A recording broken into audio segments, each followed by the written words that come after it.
Chúc mừng năm mới. Happy Lunar New Year wherever you are, the year of the ox. Thank you for joining me for the first Bureau podcast for 2021.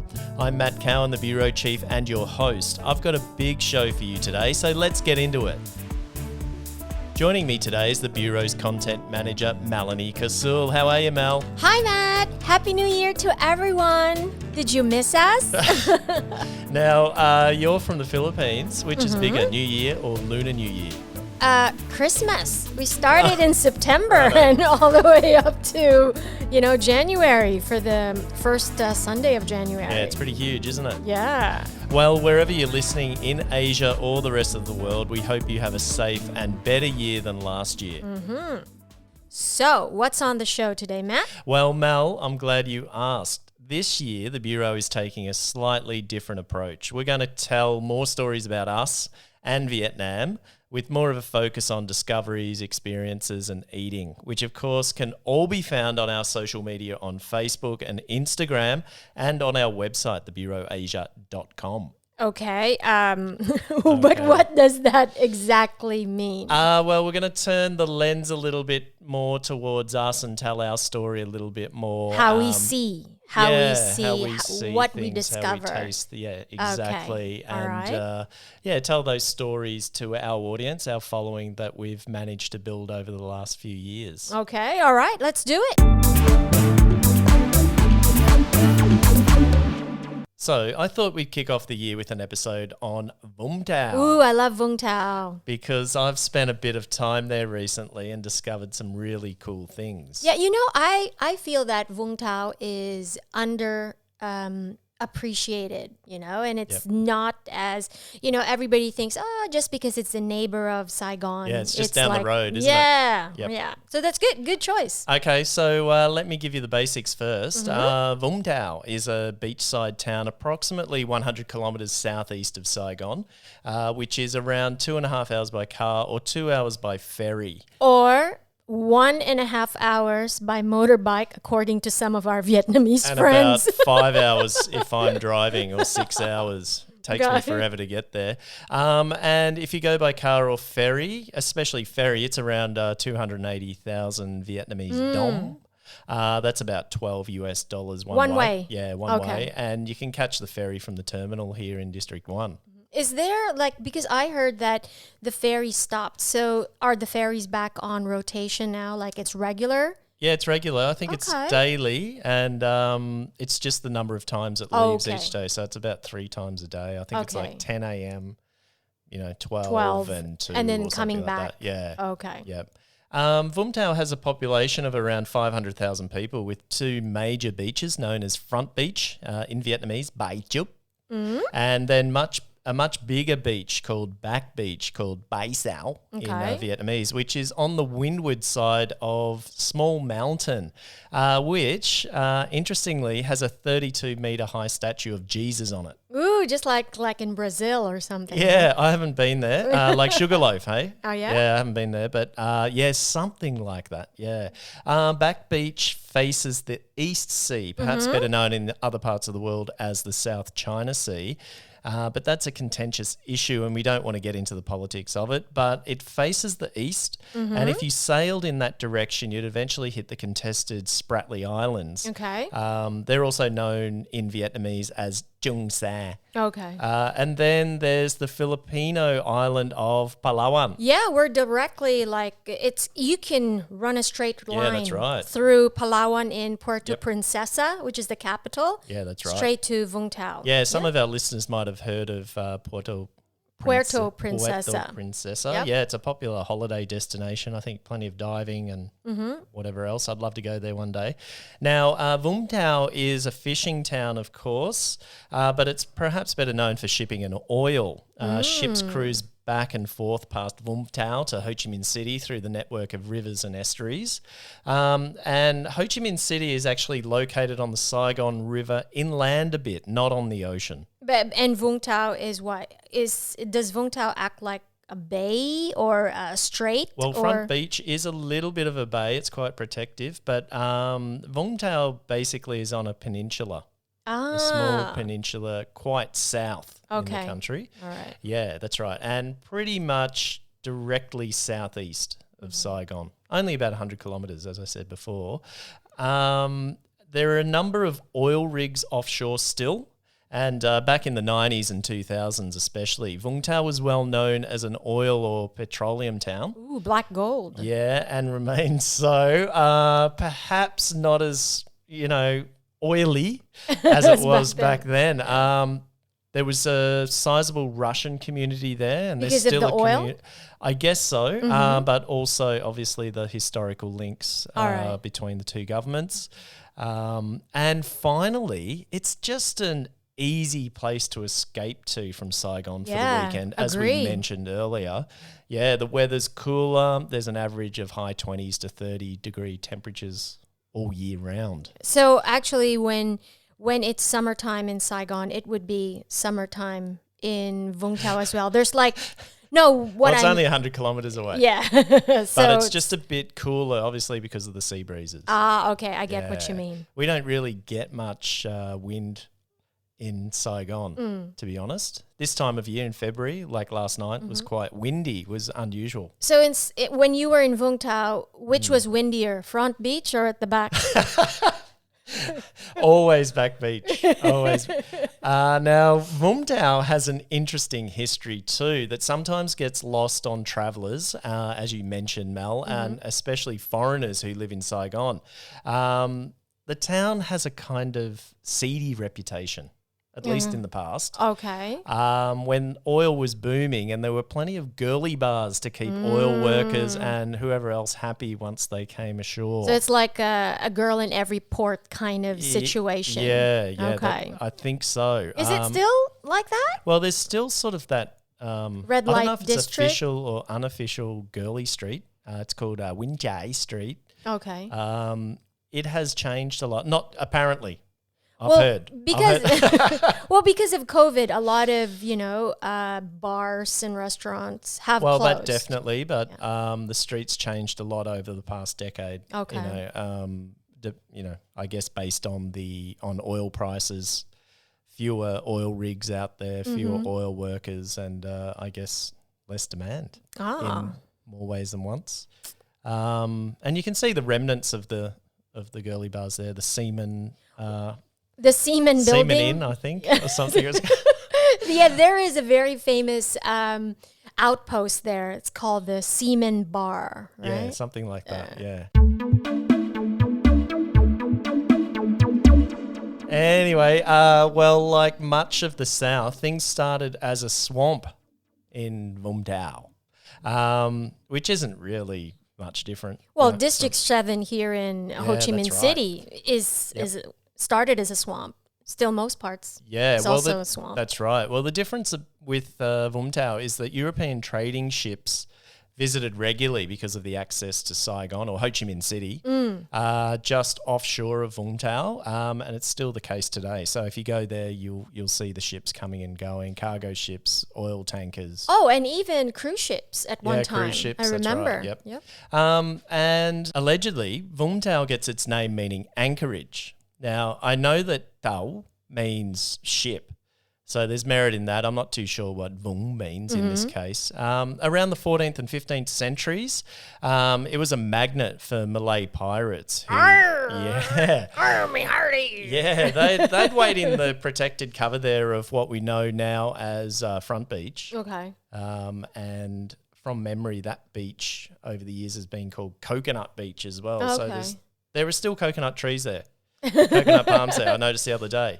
And yeah, that's around Front Beach, and I'm assuming they were waiting there to, board the ships and steal like the cargo in the ship, and because there was quite a strong trade, or it was a very busy trade route coming through that way, and up, I guess up the coast to Hoi An, up to the central part there. Yeah. But like Ho Chi Minh City, Vũng Tau's name has changed a few times over the years. I believe it was originally called Tam Tang.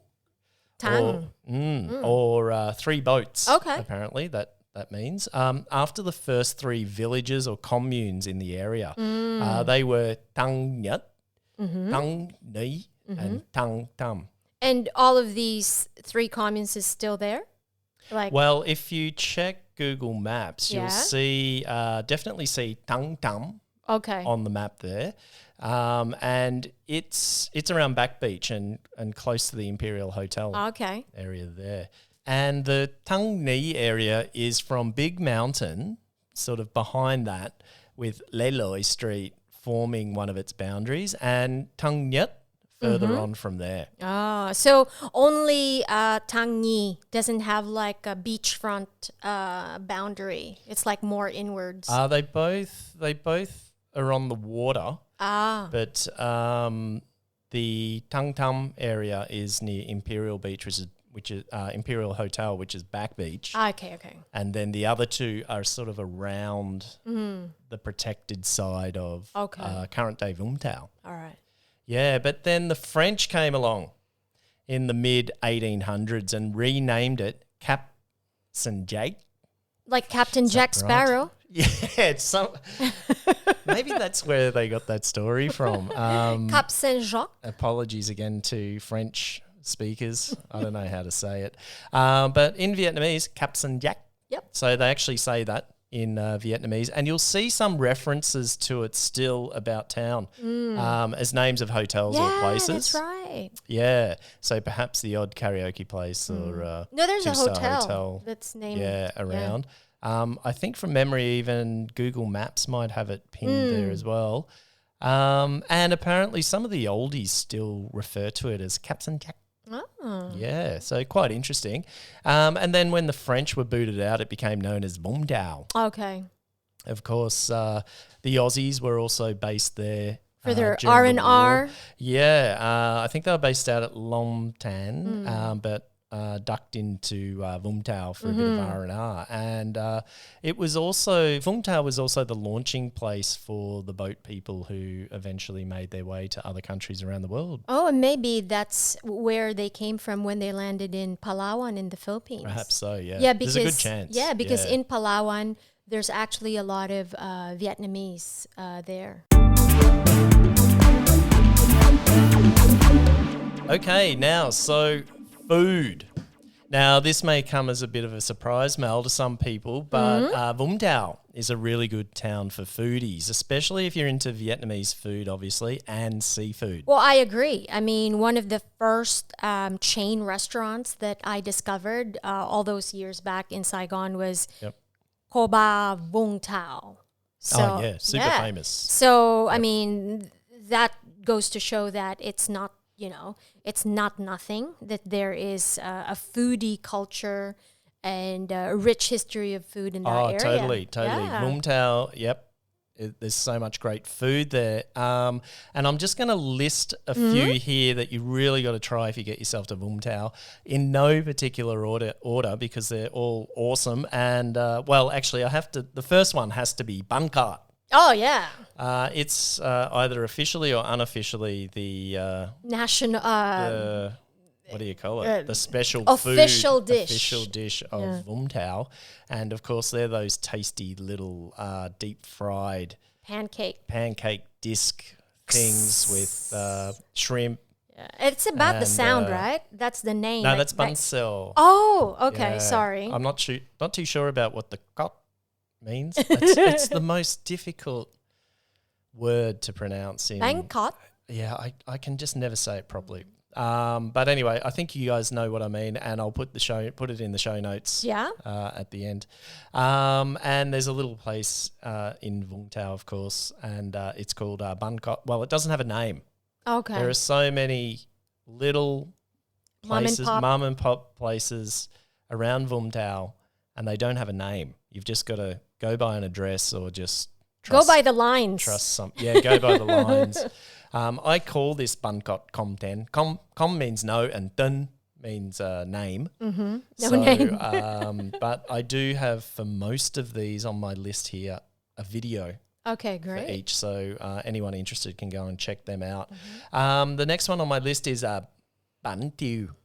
Okay. The bánh tiêu ladies.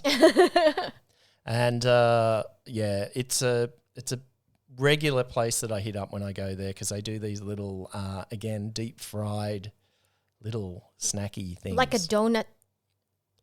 Yeah, kind of. It's got filling, right? It's got a little bit of it. filling, but they're rolled out. The dough is rolled out flat, and then a bean mix goes Deep in fried. the middle. then the lady sort of rolls that up together. Yeah. And Sesame then seeds. Well, the tew part is pepper. So it would roughly translate as pepper bread or something. Interesting. Anyway, she's been there for about 25 years. Wow. And she sells these little babies for like 5,000 dong a pop. Wow. And like many of these places in Vũng Tàu, you have to call ahead or you have to visit the day before because they're so popular. And They run out. They run out, and they also make these things traditionally. They don't pre-make them or they don't great. bag them up or whatever. So they have to do everything from scratch, and it takes time. And she basically does them there on the spot as well. She rolls them and whatever else. The next one is the Bunse. I'm calling her the Bunseo DJ. Yeah, she's another place, has no name. Just go by the street address. And it wasn't until I was editing the video of her that it occurred to me that she spins her woks like a DJ spins their vinyl. Yeah, and I haven't really seen anything or anyone like it. She's by herself. She has a husband. Everything. Okay. Like every successful woman, there's a great husband in the background.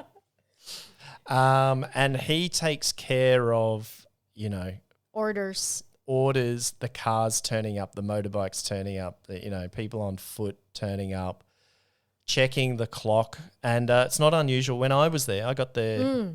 I actually went there 2 days before and said, hey, I'm going to turn up in the next couple of days. Can you squeeze me in or whatever? Yeah. And I think they said yes. Anyway, I turned up pretty early on the opening. And while I was there eating, I don't know how many people she turned away. People were turning up and ordering. And she's like, no, come back at 6 or come back at 7. When you said like she's like a DJ, how many walks is she working on? She has like 4 all at the gas same time. Burners. Oh, yeah, wow. so she also does a take on bánh khọt. Oh, okay. She does her own version. So it's not uncommon for her to say have 3 to 4 bánh xèo on the go. And then a bánh khọt. And a bánh khọt happening. Wow. Meanwhile, just trying to run a shop and everything else. And she's an absolute machine. And like all of these ladies, no small talk. Just order, sit down, shut up, eat, pay, get out. Yeah. The next one is, this was a super find. I've been looking for bánh mì for a long time in Vũng Tàu, and there's a famous one called bánh mì không tên. Again, bánh mì no name. But I tried that out, and I don't think it's really worth it. Okay. This time round, I found bánh mì go man. So Go Man is the brand. It's Auntie Man. Auntie Man. Yeah, that's the name of the man. Look, I'm not sure whether I'm pronouncing it properly. Okay. But, Go is auntie. Auntie, right? yeah. And I found this place right under my nose, right near Fusion Sweets. What's the difference between this bánh mì in Vũng Tàu than the bánh mì, let's say, in my neighborhood here in Saigon? I don't know if there's a lot different. They do a shumai as well. Yeah. So they'll put your little sort of shumai dumplings in. They do a char siu or sa siu, as they say in Vietnamese. Just good quality bread. Okay. Great bun. And the ingredients are great. They also do a wicked pate as well. So, but I found out these guys have been operating for nearly 50 years. Okay. Originally up around Front Beach somewhere, but and then now moved back. Yeah. And I'd driven past this place tons of times over the years. And then Mr. Din at Coco Homestay, he pointed it out to me. He said, this is the best one in town. And I have to agree, 20,000 dong. Yeah. Well, listen to the locals. That's what I say. Yeah, for sure. The next one that is a must try is this unusual ingredient, and it's called tom tut, and tom is shrimp basically, and then this thing its name is tut, but up in the north they call it bebe. What is that? It's like a cross between a lobster tail Okay. and what we would call in Australia a yabby. So it's like a yabby crawly. tail, like a crawfish. Crawfish. Is that what they say in the States? Maybe. So it's like that. It's like a tail with at one end it has eyes on it, and then underneath has little legs. Oh, so it's like a cross between a shrimp and a lobster, like a big shrimp and a small lobster. Yeah, and apparently they grow quite big. Freshwater. Bigger than your hand. No, salt. Oh. But at this particular place, which is actually called Bebe,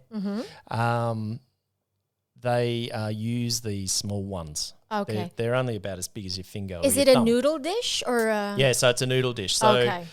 Traditionally in the north, they have more of a noodle that's like fettuccine. Okay, thick. Yeah. Yep. White. And in the south, it's more typical to have that sort of white Rice noodle. Yeah. Yeah, flat one. Yep. So I had the one that was the more traditional one, and Mr. Din, who was with me at the time and who recommended this place as well, he had the southern style one. Okay. So there's also shrimp in it, squid, of course. Something that I would probably eat and then just blow out in allergies. Oh yeah, you would. They also use that crab Paste. Yeah, like a crab paste thing in it as well, which is super good. And then finally, for a lot of years I was off snails. I didn't really eat snails a lot in the last few years. It's too fiddly as well. I mean, that's my personal take, You have to it is very fiddly. get like a little pin. Yeah. So you're not a big auk fan? Well, I am now. I am again now. Massive fan after trying this one out on my previous trip. And I'm calling it Comden. No name? No name. And she's a lady who's set up under a tree somewhere around Front Beach. Wow. And I've got a video on that as well. I think I've got a video on pretty much all of these. So if you want more information where they are and whatever and what the hell these foods are, go and check that out. So super. Tons of places to eat in Vũng Tàu. Okay, now some cool discoveries, Mel, in Vũng Tàu. Yep, this show is all about Vũng Tàu, baby. Yeah, so another place in Vũng Tàu that I must have driven past hundreds of times. Is it on the main strip? Yeah, on the Front Beach side. Anyone who's familiar with Vũng Tàu would know Gun Hao. Yes. One. Gun Hao Mop. Yep. And, the original. Yeah, the original. And it's past there. And it's called Ocean House Cafe. It's a coffee shop. Well, it's a restaurant as well. Okay. I've since found out. But I went there in the morning and I went there for a coffee.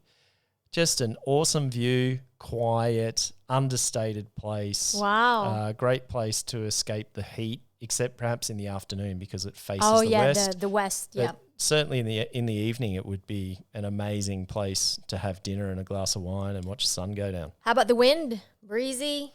Yeah, nice little breeze there. Yep, I can't recommend it enough. The coffee was a reasonable price. It was laid back. I do have another video on this as well, a short clip on that has done quite well on Facebook, interestingly. Cool. With a nice little reggae vibe. The other one is, again, another place I've driven past a million times. This time when I was there, when I first turned up in Vũng Tàu, I was talking to a local and they said, look out for a pool on the water on the Front Beach side. Like a swimming pool? Yeah. Oh. Yeah, so after I'd been to the cafe, Ocean House Cafe, I decided to keep my eyes a bit more open and I saw a little bit of blue shimmering through the water. What's the place called? It's called Pool 28 and it's at this place called Valley Mountain Hotel. So it's like a swimming pool in the middle of the ocean? No, it's just on the shore. Oh, sorry. Just on the shore. Oh. It's a hotel, but I think the pool complex gets subcontracted out. It's a separate business, I think. Can you walk in? Or Yeah, do you you walk have in to and be... you pay. I can't remember what I paid to use the pool for the whole day. Okay, wow. Might have been 100,000 for the whole day. But when I was there, of course, no tourists, so I had the whole place unfortunately, yeah. But on the upside, I had the whole joint to myself. Well, that's the thing, you know, if you have a really good place, it can't be exclusive, not at this time. You know, you have to open it to the public, whether it's a walk-in and that family or that person is not staying at your hotel. You just have to be open to, you know, adjust to these kinds of things. Yeah. Cool little bar there, and you can get some food and stuff like that. And the rooms are good, about somewhere between 800,000 and $1 million a night, but you get ocean view and pool. But if you don't want to stay there, if your budget is below 800, you can just pop in. Yep. Yeah. And finally, the other one for cool discoveries, no stranger to people who know Vũng Tàu well, is Bally's Restaurant. An Aussie bloke set up a pub there a while ago, and I had this massive club sandwich there. Is that a very Australian thing to have, a club sandwich? Probably back in the 80s. So it reminded you of your childhood? Yeah, I don't think I've seen one since then. But this thing was massive, and I walked in there one night and I said to the old blokes hanging around there, I said, hey, what should I have? No one said anything except an American guy. There was an American guy there, and he goes, you know what, man? I always have the club sandwich. Awesome. And I'm like, oh, shit, I haven't had one of those since the 80s. So I ordered it, and when it came out, it was nearly as big as Bally's belly. It was huge, absolutely huge, and all the blokes around were just staring at it. I took a bite out of it, and then I looked up, and they were all looking at me, ready to take it. Cool discovery. Yeah, so only about 160,000 dong for that. It's a wicked sandwich. Get yourself into one of those. Okay, so Mel, you probably didn't know that whale worshipping is a thing. In Vũng Tàu? Well, at least it is in Vietnam and Vũng Tàu, yes. And it's actually practiced right along the East Sea coast of the country, mostly in the south, though, among fishermen. Well, it's not as surprising, but what I want to know is what's the connection? Like, Vũng Tàu has this massive Jesus Christ statue on one of its mountains. And for Christians, there is a Bible story called Jonah and the whale. Right, okay. So is that at all connected? I don't think it is. Oh, I don't think it is. It's not a Christianity thing. Okay. I think it's more sort of animism, where it's the fishermen aren't looking to the skies for help. It's this where they are kind of thing. This whale. Yeah. So in Vietnamese folklore, it allegedly began at the turn of the 17th century when a Nguyen emperor fled attacking forces by escaping to the sea. But in doing so, he was met with a storm that threatened to sink him and his troops. As the story goes, a whale rose from the depths and lifted the emperor's boat and carried him and his men to safety. To thank the animal, they bestowed upon him the title of Ga Om. Ga is fish, essentially, a broad term for fish. And Om is like an honorific term for, it's kind of like sir. Okay.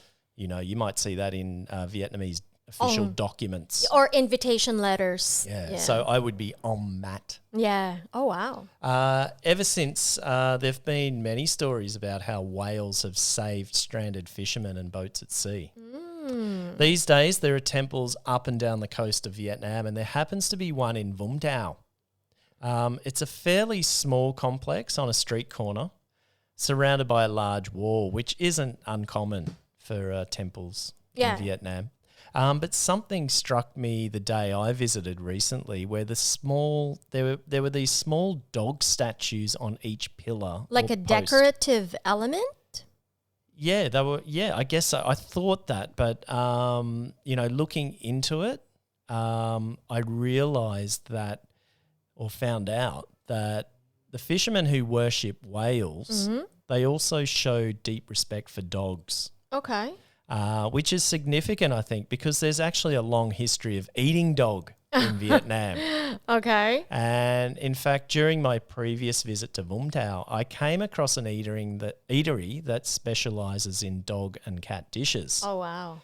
So, yeah, these little dogs are sitting up on the fence there, sort of Watching. Yeah, watching outwards over the street as if they're protecting the whale temple and the whales inside. Is the whale temple like a museum as well, where you can go in and learn something? Well, yeah, I guess like most temples, they're kind of living museums in a way. But this one's a little bit different in that there are about 3, I don't know what you call them, glass pagodas? boxes. Boxes. Like a display area? Yeah, displays. And they've got actual whale bones in them. Are there whales in Vũng Tàu? Is this like a migration route? I don't know, but allegedly there are whales. And, there's talk that any sort of fish that's hard to describe or doesn't really fit a particular classification might be called a whale. So like a sea cow or it might be confused as dugong. being a whale or something like that. All right. So anyway,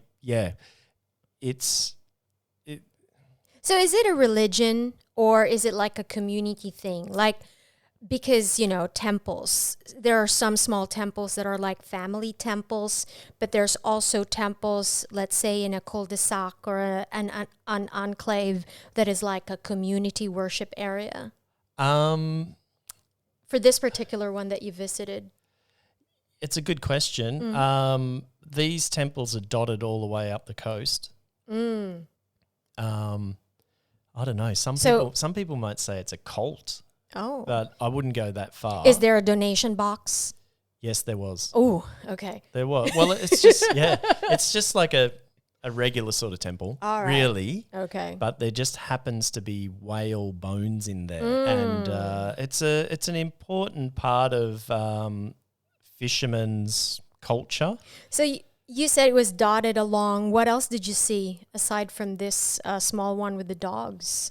Well, I'd heard of another one up in a fishing village about 20 kilometres north of Vũng Tàu. Okay. That has a temple, but in the temple grounds, there's a whale cemetery. You saw this? Yeah, so I got on the motorbike the next day and rode up along the coast there past Long Hải and then further up. It's Phước Hải village, fishing. It's a small fishing village. Yeah, I've heard of it. Basically it's in between Long Hải and Ho Cham. Okay. People might know Ho Cham. And it's about, 20 to 25 kilometres north of Vũng Tàu. Which is a cemetery? Yeah, there's a whale cemetery. And so obviously whales are revered. And so whenever a whale gets washed up on the beach or, remnants, perhaps captured or there's some kind of remnants or that, whatever happens and they get discovered, they're brought to this temple ground and then buried, given a ceremony. And when I was there were probably about, I don't know, there could have been 50 to 60 tombstones. Graves. Oh, wow. Yeah, and they're mounds. Okay. Well, it's quite solemn. Well, it's eerie. Well, when you say mound, it's probably, just some kind of like physical limitation of you can't dig too deep in the sand. Yeah. So it's not like super 6 feet under. No. So they just put a mound to. And there's also a stone, a headstone there that's got when the whale was found or buried, and then a name. They've given each one a name. Okay. Yeah, so it's kind of spooky as well. Did it have flowers and some kind of like? People had been praying there, so there's some flowers there, incense. Oh, wow. Footprints sort of all around the place. So there are people visiting throughout the day and perhaps sort of paying their respects. Wow, I didn't know that there's, that whales are a big thing. They're quite revered. Wow. Yeah. And so much so that in Vũng Tàu each year in September, they have a whale festival. So when you go to the whale temple, at the front of it is like I don't know how long it is, probably about 5 or 6 or maybe even 10 meters long, a whale float. It's kind of a float thing that they obviously bring out every during the September festivals to walk down the streets. Yeah. Well, that's kind of like a super big float. They need to get pulled it with a tractor. Yeah, I think which brings me to the next point. Yes, good segue. While I was in Phước Hải, there was kind of this what I called an unofficial tractor pull.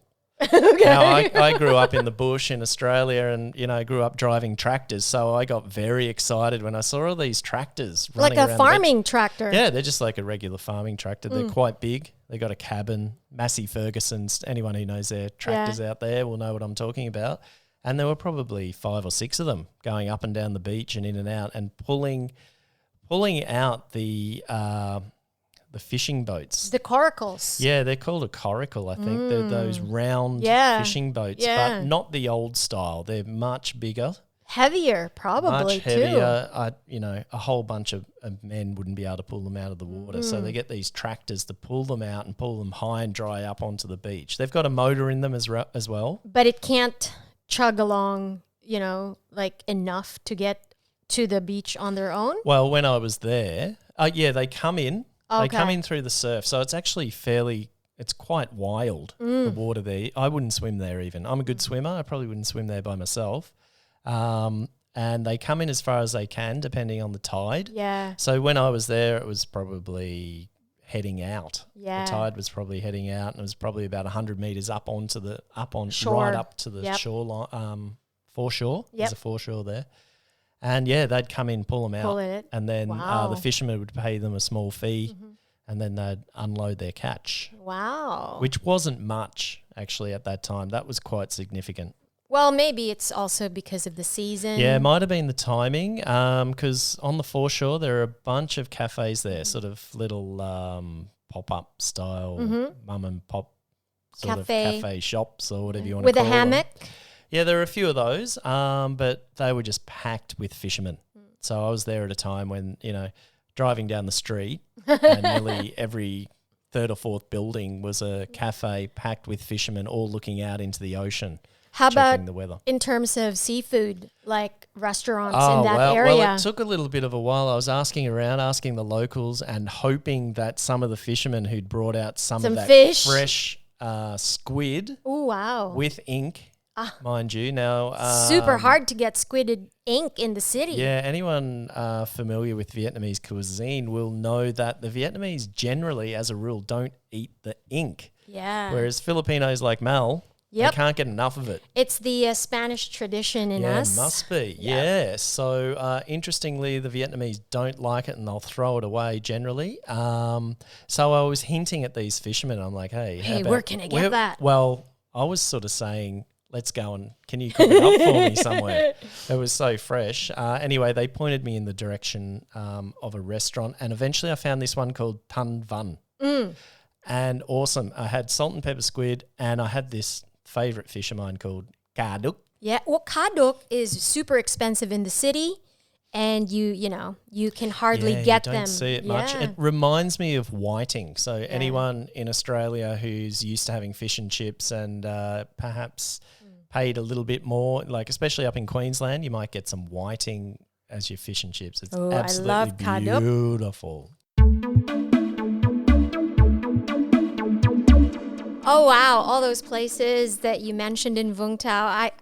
I wish I could and head out right there right now. And I've left so many out. Wow. So there's going to have to be a few more trips back, I think. More videos to come as well? For sure, which leads me to some shout-outs. We probably should shout out a couple of people. And I'd like to shout out Vietnamese Language Garden for supporting me in my Vietnamese language journey. Which was very helpful in Vũng Tàu. Yes, it got me a few places, which was really good. At the least, it gave me confidence to interact with the locals. Speak, try Vietnamese, try as hard as as I could.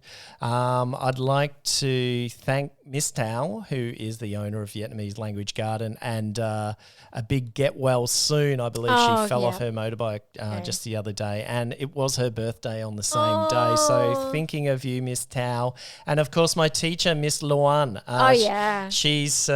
She's featured in one of my videos so far, and she's due to feature in a couple more coming up. That's great. So thank you, Miss Luan, for mostly your patience.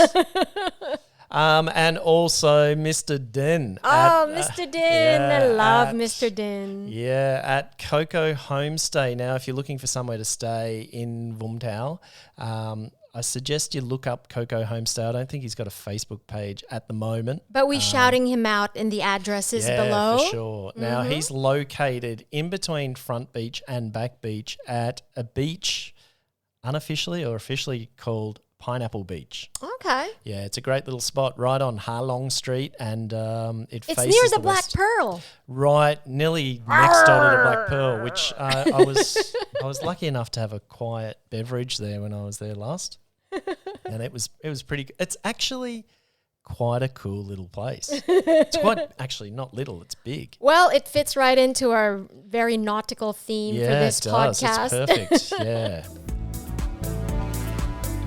Okay, well, that's it for this episode. Thank you for joining me, Mel. No problem. Thank you for having me. And thank you out there for listening. Feel free to let me know if there's anything or anywhere you'd like me to try.